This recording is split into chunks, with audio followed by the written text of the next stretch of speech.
ഇന്നത്തെ lunch special നോക്കിയാലോ.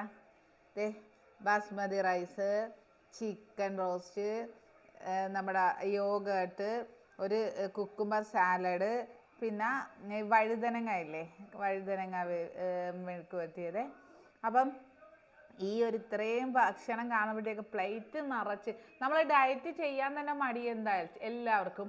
ചിലർ പറയുന്നതാ, ഓ എന്ത് ഡയറ്റ്, ഭക്ഷണം കഴിച്ചിട്ട് മരിക്കുക അത്രയേ ഉള്ളെന്ന്. ഭക്ഷണം കഴിച്ചിട്ട് നമ്മൾ പെട്ടെന്ന് മരിക്കാനോ കുഴപ്പമില്ല, എന്തെങ്കിലും ബുദ്ധിമുട്ട് വന്നാൽ എന്ത്. ഇന്ന് എല്ലാവർക്കും ഫാറ്റി ലിവർ, കൊളസ്ട്രോള്, ഷുഗർ, നമ്മുടെ ചിട്ടയില്ലാത്ത ഒരു ജീവിതശൈലി കൊണ്ടുണ്ടാകുന്ന ബുദ്ധിമുട്ടുകളാണ് അതെല്ലാം.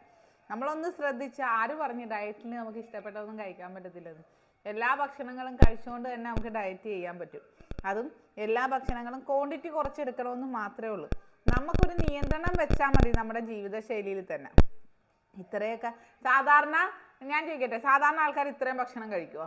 അല്ലെങ്കിൽ ഡയറ്റ് ചെയ്യുന്നവർ, ഡയറ്റ് ചെയ്യുന്ന വ്യക്തി ഇത്രയും ഭക്ഷണം കഴിക്കുന്നത് ആരെങ്കിലും കണ്ടിട്ടുണ്ടോ?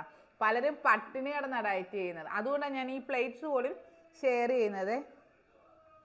ഇങ്ങനെ അങ്ങോട്ട് കഴിഞ്ഞ ദിവസം പറഞ്ഞു, കുഴച്ചെങ്ങനെ നീ തിന്നുന്ന കണ്ടാൽ ഞാൻ നിന്നെ ശരിയാക്കുന്നത്.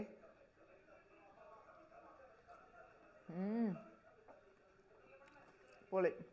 കുക്കുംബർ തിന്നാൻ മടിയുള്ളവർക്കും ഇതേപോലെ യോഗട്ടിനകത്ത് പുരട്ടി ആ ചോറുമായിട്ട് അങ്ങോട്ട് മിക്സ് ചെയ്ത് കഴിച്ചാൽ കുക്കുംബർ നമ്മുടെ അകത്താവും. കുക്കുംബറിൻ്റെ പ്രത്യേകത എന്ന് പറഞ്ഞാൽ നമുക്ക് വെയിറ്റ് ലോസിന് നന്നായിട്ട് സപ്പോർട്ട് ചെയ്യും. ഡെയിലി 1-2 കുക്കുംബറൊക്കെ കഴിക്കുന്നത് ബെറ്ററാണ് കേട്ടോ. ടാറ്റാ.